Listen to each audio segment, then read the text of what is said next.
সুপ্রিয় দর্শক, welcome back to my channel. দর্শক, আজকে আমরা আপনাদেরকে বাসায় খুব সহজে কিভাবে মুড়ি ভাজতে পারবেন সেই রেসিপিটা দেখাবো। আশা করি রেসিপিটি আপনাদের কাছে ভালো লাগবে।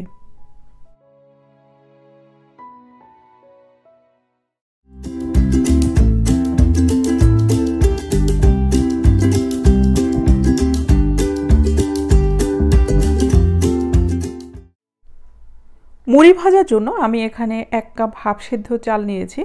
এখানে চালটা সেদ্ধই হতে হবে। আপনি যদি আতপ চাল নেন তাহলে হবে না, আতপ চাল দিয়ে মুড়ি ভাজা যাবে না। এখন এই চালগুলোর সাথে আমি একটু পানি দিয়ে দিচ্ছি, তবে খুব বেশি পানি না, মাখা মাখা পানি হলেই হবে। চালটা ভাজার সময়ও চাইলে আপনারা এই পানিটা দিতে পারেন, আর আপনারা চাইলে এখানে সামান্য একটু লবণও মিশিয়ে নিতে পারেন।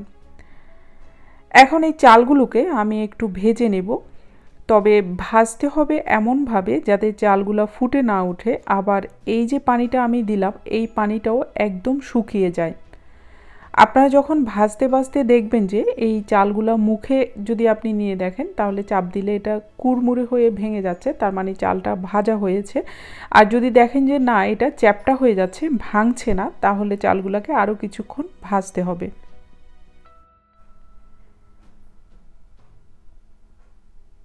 চালগুলোর পানি এখন শুকিয়ে গেছে, তবে চালগুলো এখনও ভাজা হয় না, এগুলোকে আরও ভাজতে হবে। তবে আমরা যে চাল ভাজা করি, যেটা একদম ফুটে কালার চেঞ্জ হয়ে যায়, ওরকম করতে হবে না। কিন্তু এটা একদম যখন আপনি দাঁতের নিচে দিবেন অথবা একটু চিবিয়ে দেখবেন, তাহলে এটা দেখবেন যে একদম কুরকুরে হয়ে গেছে, তখনই চালগুলোকে নামিয়ে রাখতে হবে। এই চালগুলো এখনও হয় নাই, আমি আরও একটু ভেজে নিচ্ছি। চালটা কিন্তু এখন একদম ঝরঝরে হয়ে গেছে, ভিতরটাও শুকিয়ে গেছে, কিন্তু এখনও কুরকুরে হয় নাই। আমি একটু চিবিয়ে দেখেছি এটাকে। আমি আরও কিছুক্ষণ এটাকে ভেজে নিচ্ছি।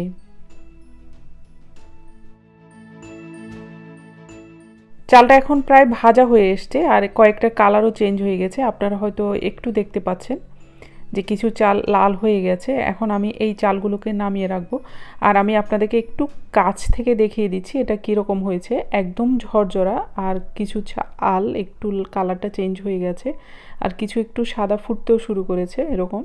এখন আমি এগুলোকে একটা সাইডে রেখে দিলাম। এবার আমি চুলাতে অন্য একটা কড়াই দিয়ে দিচ্ছি, আর এখানে আমি দিয়ে দিচ্ছি কিছু লবণ।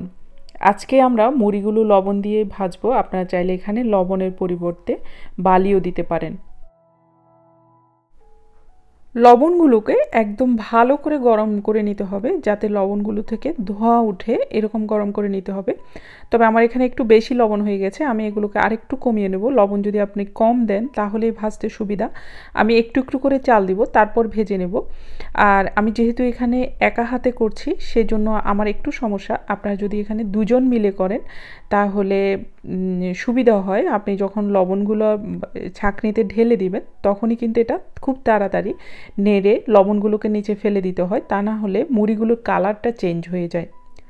আপনারা দেখতে পাচ্ছেন আমি কিছু চাল এখানে লবণের ভিতর দিয়ে দিলাম, আর মুড়িগুলো ফুটে উঠেছে। এখন আমি এটাকে চালনিতে ঢেলে নিচ্ছি লবণটা সহ, তারপর আমি এগুলোকে চেলে একটা সাইডে রেখে দেব। একইভাবে ওই লবণটাকে দিয়ে আবার এটাকে গরম করে নিতে হবে, তারপর একটু চাল দিয়ে এটাকে ভাজতে হবে। ভাজা হয়ে গেলে তারপর এটাকে চালনিতে ঢেলে এগুলোকে চেলে আবার লবণটা এখানে দিয়ে দিতে হবে। আমি আগে বলেছি এখানে যদি দুজন থাকে তাহলে সুবিধা, তাহলে তাড়াতাড়ি একজন এখানে চালটা দিয়ে নাড়তে পারে, আরেকজন আপনি যখন ছাঁকনিতে দিবেন তখন এটা তাড়াতাড়ি চেলে নিতে পারে।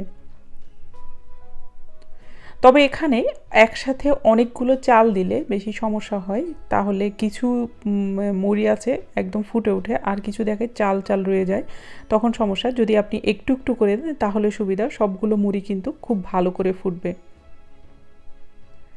আপনারা হয়তো দেখতে পাচ্ছেন যে এটা একেবারে দোকানের মতো খুব বড় বড় আর একদম সাদা হচ্ছে না, কিন্তু এই মুড়িগুলো যদি আপনি বাসায় ভাজেন তাহলে আপনারা বুঝতে পারবেন এই মুড়িগুলো কিন্তু দোকানের যে আমরা কেনা মুড়ি খাই সেগুলোর থেকে লক্ষ কোটি গুণ বেশি ভালো, আর খেতেও কিন্তু অনেক মজা। আপনারা যদি বাসায় একবার ট্রাই করেন তাহলে বুঝতে পারবেন।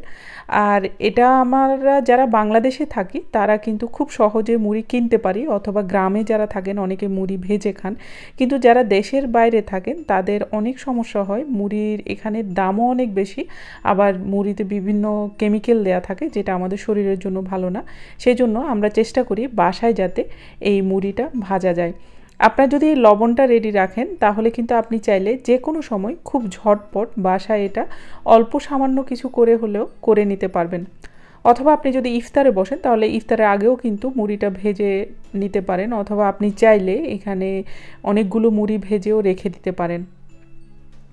দর্শক, আপনাদের সুবিধার জন্য আমাদের আজকের রেসিপি আপনাদের কাছে যদি ভালো লাগে তবে আমাদের সার্থকতা। আর আমাদের রেসিপিগুলো যদি আপনাদের ভালো লাগে তাহলে একটা লাইক দিবেন আর আমাদের চ্যানেলটাতে সাবস্ক্রাইব করে আমাদের পাশেই থাকবেন। এতক্ষণ কষ্ট করে আমাদের ভিডিও দেখার জন্য আপনাদের সবাইকে অসংখ্য ধন্যবাদ। আপনাদের সাথে আবার কথা হবে পরবর্তী ভিডিওতে। ততক্ষণ পর্যন্ত সবাই ভালো থাকবেন, সুস্থ থাকবেন, এই শুভকামনায়। আল্লাহ হাফেজ।